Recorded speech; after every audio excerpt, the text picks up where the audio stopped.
Assalamualaikum warahmatullahi wabarakatuh. Alhamdulillah wa bihamdih. Allahumma salli ala Muhammad wa ala alihi wa sahbihi wa mawalah amma ba'd.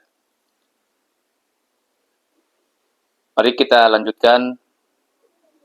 Kemarin kita bahas bagaimana menghindari atau melindungi dari gangguan serta godaan setan.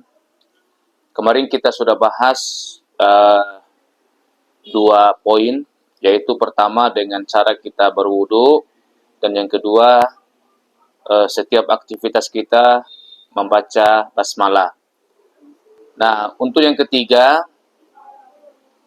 kita mohon lindungan Allah dari setan yang terkutuk.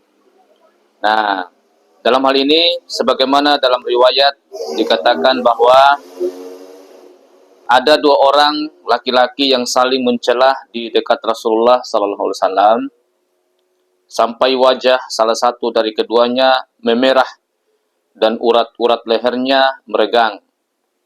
Maka Rasulullah SAW bersabda, "Sesungguhnya aku mengetahui satu kalimat yang mana jika dikatakan pasti akan hilang kemarahannya, yaitu ia membaca A'udzubillahi minasyaitonir rajim."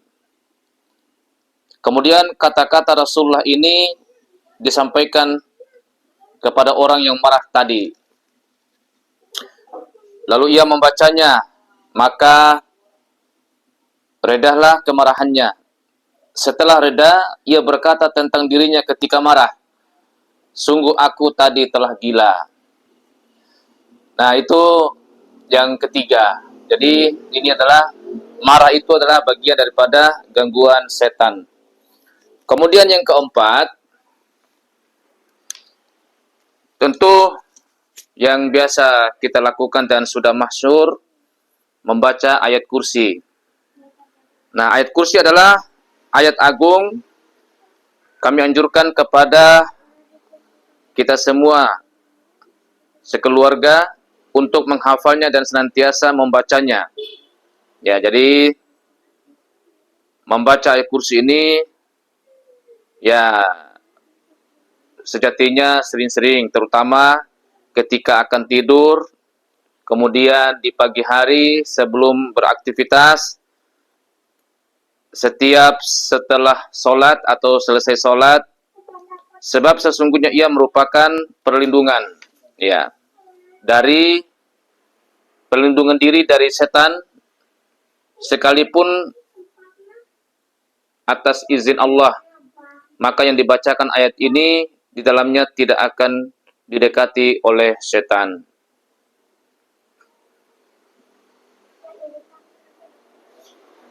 Kemudian yang kelima, membaca surah Al-Falaq dan surah An-Nas. Ya, jadi dua surah ini yang biasa disebut dengan surah Al-Mu'awwizatani, ya, atau Al-Mu'awwizatain. Dalam hadis Uqbah bin Amir dikatakan bahwa Nabi SAW menyuruhnya untuk membaca dua surah tersebut setiap selesai sholat. Nah, Abu Sa'id berkata, sebelumnya Rasulullah SAW biasa membacakan bacaan ruqyah untuk Al-Hasan dan Al-Husain. Ya, beliau meninggalkan ruqyah lain itu, namun ketika Allah menurunkan surah Al-Falaq dan surah An-Nas, beliau meninggalkan ruqyah lain itu dan hanya membacakan dua surah ini. Ya. Jadi surah ini adalah bacaan yang paling baik untuk dibacakan kepada anak-anak di dalam rumah, ketika hendak tidur dan ketika bangun tidur. Sekali lagi, bacaan yang paling bagus sebagaimana yang diungkapkan oleh Abu Sa'id ini, dan ini yang dilakukan oleh Rasulullah, yaitu ketika anak kita hendak tidur, kita bacakan surah Al-Falaq dan surah An-Nas. Bangun tidur, dibacakan lagi. Nah, dan baik dan di dalam rumah maupun di luar rumah. Kemudian yang keenam, membaca doa. Nah, doanya sebagaimana yang kita hafal semua, Bismillahilladzi la yadurru ma'asmihi say'un fil ardi wala fis sama. Nah, kita bisa membacanya sebanyak 3 kali. Dalam Sunan At-Tirmizi dikatakan, siapa yang di pagi dan sore hari membaca Bismillahilladzi la yadurru ma'asmihi say'un fil ardi wala fis sama'i wa huwas sami'ul alim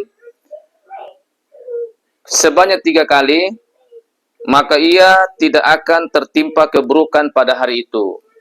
Nah, ini kita hafalkan semua nih. Jadi saya ulangi doanya, Bismillahilladzi la yadurru ma'asmihi say'un fil ardi wala fis sama. Boleh sampai situ atau kita tambah lagi sebagaimana tadi yang diungkapkan oleh Tirmizi, Bismillahilladzi la yadurru ma'asmihi syai'un fil ardi wala fis sama'i wa huwas sami'ul alim. Ya. Kita bacakan 3 kali di pagi hari, 3 kali di sore hari. Maka sebagaimana diungkapkan tadi dalam hadis Sunan Tirmizi, maka hari itu kita tidak akan ditimpa musibah. Kemudian doa, kita bacakan doa yang ini juga. A'udzu bikalimatillahi tammati min syarri ma khalaq. Jadi kita bacakan doa ini juga. Orang yang membaca doa ini tidak akan didekati oleh keburukan. Ya, sebagaimana yang tertuang dalam kitab ini. Ya, the great stories of Muhammad sallallahu alaihi wasallam.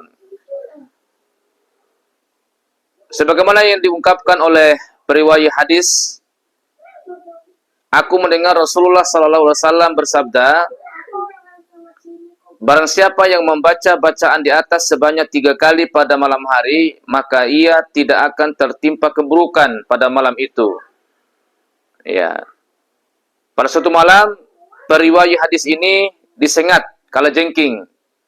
Kemudian orang-orang bertanya padanya, mana hadis yang kamu riwayatkan dulu pada kami? Sedang kamu sekarang ditimpa keburukan berupa disengat kalajengking itu. Ia menjawab, demi zat yang tidak ada Tuhan selain Dia, aku lupa. Ya, aku lupa tidak membacakan doa itu pada malam ini.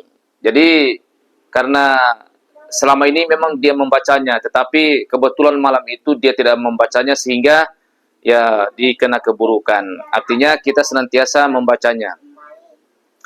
Kemudian yang ke-8, agar kita dilindungi dari godaan dan gangguan setan maupun jin, kita membaca tahlil la ilaha illallah sebanyak 100 kali. Ya, jadi bacaan tahlil termasuk upaya memohon perlindungan dari keburukan. Ini disebutkan oleh Ibnu Qayyim dalam kitab Badail Al-Fawaid. Ya. Dalam sebuah hadis diriwayatkan bahwa Rasulullah sallallahu alaihi wasallam bersabda, barang siapa membaca la ilaha illallah wahdahu la syarikalah lahul mulku wa lahul hamdu yuhyi wa yumitu wa huwa ala kulli syai'in qadir. Ya, sebanyak 100 kali dalam sehari, maka dicatat baginya 100 kebaikan dan dihapus darinya 100 kejelekan. Dan baginya pahala sebanding dengan pahala memerdekakan 10 hamba sahaya dari anak cucu Nabi Ismail. Bacaan ini juga menjadi pelindung baginya dari setan pada hari itu sampai malam harinya. dan tidak akan ada pada hari kiamat orang yang lebih baik darinya kecuali orang yang beramal seperti amalannya atau lebih dari amalnya. Ya.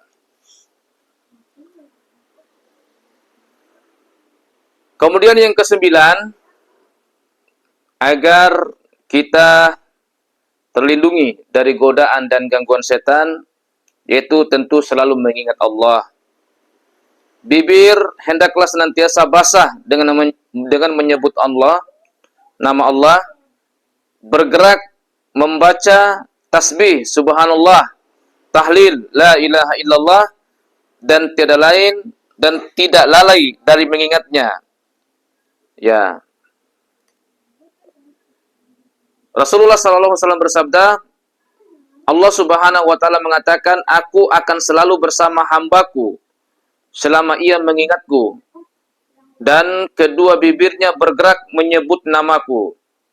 Dan diriwayatkan bahwa Abdullah ibnu Busar mendatangi Rasulullah SAW dan berkata, wahai Rasulullah, sungguh syariah Islam terasa banyak olehku. Maka beritahulah aku tentang suatu amalan yang dapat menjadikan syariat Islam tersebut menjadi mudah bagiku melaksanakannya. Rasulullah SAW bersabda, selalulah basahi lidahmu dengan menyebut nama Allah. Kemudian yang ke-10, agar kita terlindungi dari godaan dan gangguan setan, yaitu senantiasa atau kita dianjurkan oleh Rasulullah untuk membaca surah Al-Baqarah di dalam rumah. Nah, rumah yang dibacakan surah Al-Baqarah di dalamnya tidak akan didekati oleh setan, sebagaimana disebutkan dalam sebuah hadis sahih. Nah, oleh karena itu kita memohon kepada Allah agar senantiasa mendapatkan penjagaan dan perlindungannya dari kejahatan makhluk jin dan setan. Wallahu a'lam bishawab. Terima kasih.